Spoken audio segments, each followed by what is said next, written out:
Hi friends, welcome back to our channel. అందరూ ఇలా ఉన్నారండి? అందరూ బాగుండాలని మనస్ఫూర్తిగా కోరుకుంటూ ఈరోజు వ్లాగ్ అయితే స్టార్ట్ చేస్తున్నాను. ఈ వ్లాగ్ వచ్చి తొలి ఏకాదశి రోజు వ్లాగ్ అండి. ఈ వ్లాగ్లో నేను ఏ ప్రసాదం చేసి దేవుడికి నైవేద్యంగా పెడతాను, నా వర్క్ ఎప్పుడు స్టార్ట్ అవుతుంది అనేది మీతో షేర్ చేస్తాను.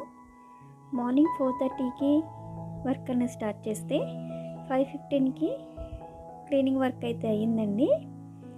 క్లీన్ చేసుకుని చక్కగా బయట ముగ్గు వేసుకోవడం అన్నది అయ్యింది. అండ్ మార్నింగ్ 6:30కి పూజ అన్నది కంప్లీట్ చేశానండి. గడపకు కూడా పసుపు రాసి ముగ్గు పెట్టాను.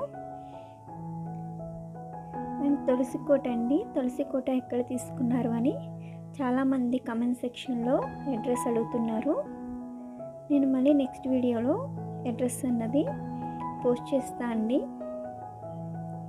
మనకి పండుగ అనగానే ముందుగా గుర్తుకొచ్చేది మామిడి కొమ్మలు. గుమ్మానికి మామిడి కొమ్మలు కట్టడంతోనే మనకి పండుగ అన్నది స్టార్ట్ అవుతుంది.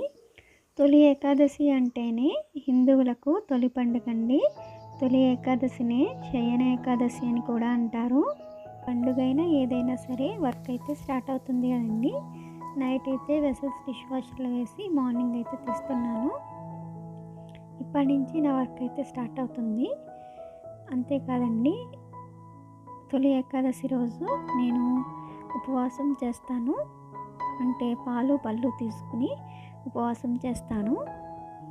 తొలి ఏకాదశి రోజు ఉపవాసం చేయడం వల్ల మనకి ఆరోగ్య సమస్యలు రాకుండా నూతన ఉత్సాహం కలుగుతుందండి. ఎందుకు అంటే ఏకాదశి అంటే 11 అని అర్థం. అంటే 5 జ్ఞానేంద్రియాలు, 5 కర్మేంద్రియాలు, ఒక మనసు కలిపి 11.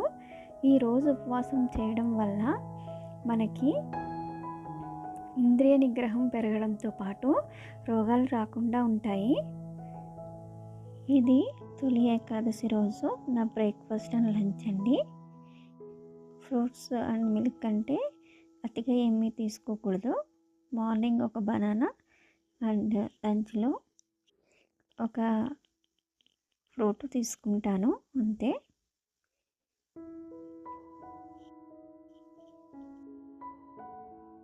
అండ్ ఇప్పుడైతే నేను తొలి ఏకాదశి రోజు వెంకటేశ్వర స్వామికి నైవేద్యం చేస్తున్నా అండి.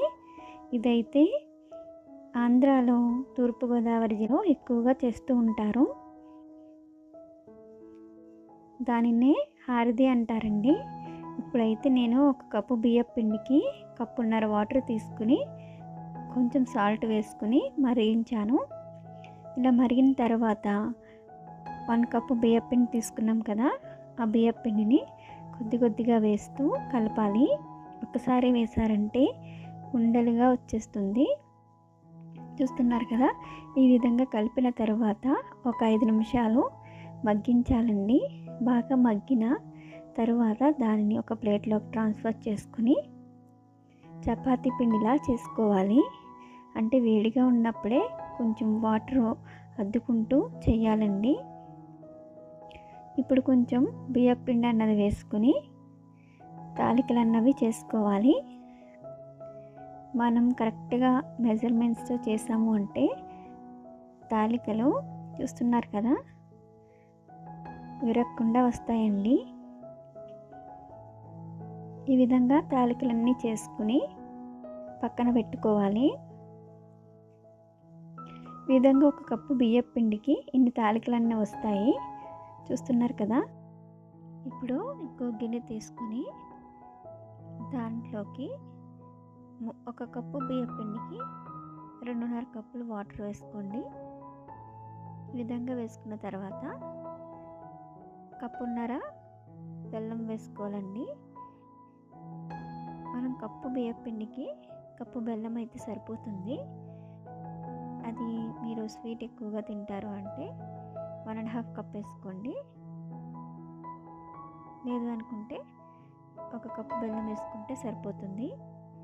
ఈ బెల్లం వాటర్లో కలిసేంత వరకు మనం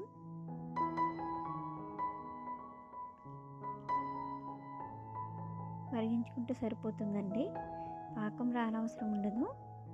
కొంచెం మరిగిన తర్వాత అంటే బెల్లం కరిగిన తర్వాత తాలికలను కొద్ది కొద్దిగా వేసుకుంటూ సిమ్లో ఒక 15 మినిట్స్ ఉంచారు అంటే హారతి అన్నది రెడీ అవుతుంది. చూస్తున్నారు కదా, సిమ్లో పెట్టి చేసుకోండి. తాలికలు కూడా వేసుకునేటప్పుడు కొంచెం కొంచెం వేసుకుంటే తాలికలు విరగకుండా హారతి అన్నది మంచి కన్సిస్టెన్సీతో వస్తుంది. చూస్తున్నారు కదా ఎంత బాగా వచ్చిందో.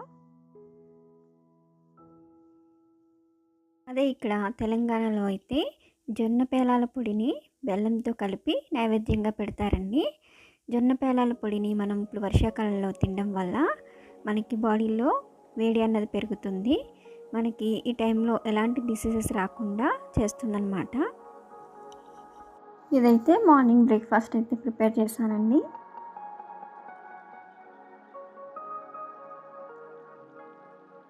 ఫ్రూట్స్ తిన్నాక మిగిలిన వాటిని కట్ చేసి వాటర్లో వేసుకుని ఈ వాటర్ని ప్లాంట్స్కి ఇస్తాను.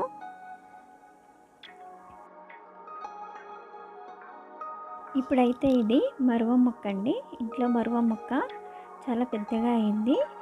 వాటిని కొమ్మలను అయితే కట్ చేసి ప్రాపగేషన్ చేస్తున్నాను. ఇలా బాటిల్ని కట్ చేసి దాంట్లో కొమ్మలను అయితే పెట్టి ప్రాపగేషన్ చేస్తున్నాను. యాక్చువల్గా ఇది మనము కొమ్మలను కట్ చేసి పక్కనే పెడితే మొక్కలు అయితే వస్తాయండి. కాకపోతే అసలు ఇలా పెడితే వస్తుందా రాదా అని చూస్తున్నాను. అండ్ అంటే కొమ్మలు ఇప్పుడు పాతడానికి కూడా వర్షాలు ఎక్కువ పడుతున్నాయి కదా. ఇప్పుడైతే మా పాపకి ఎగ్జామ్స్ అయితే స్టార్ట్ అయ్యాయి.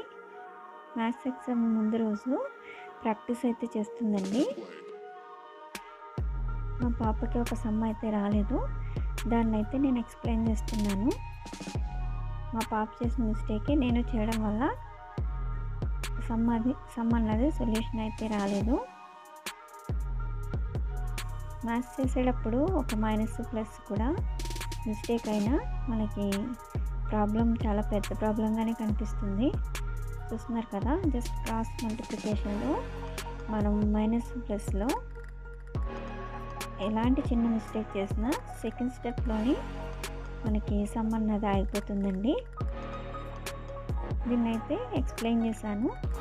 ఇకైతే ఆన్సర్ వచ్చిందండి. ఇదండి ఈ వీడియో. నచ్చితే లైక్ చేయండి.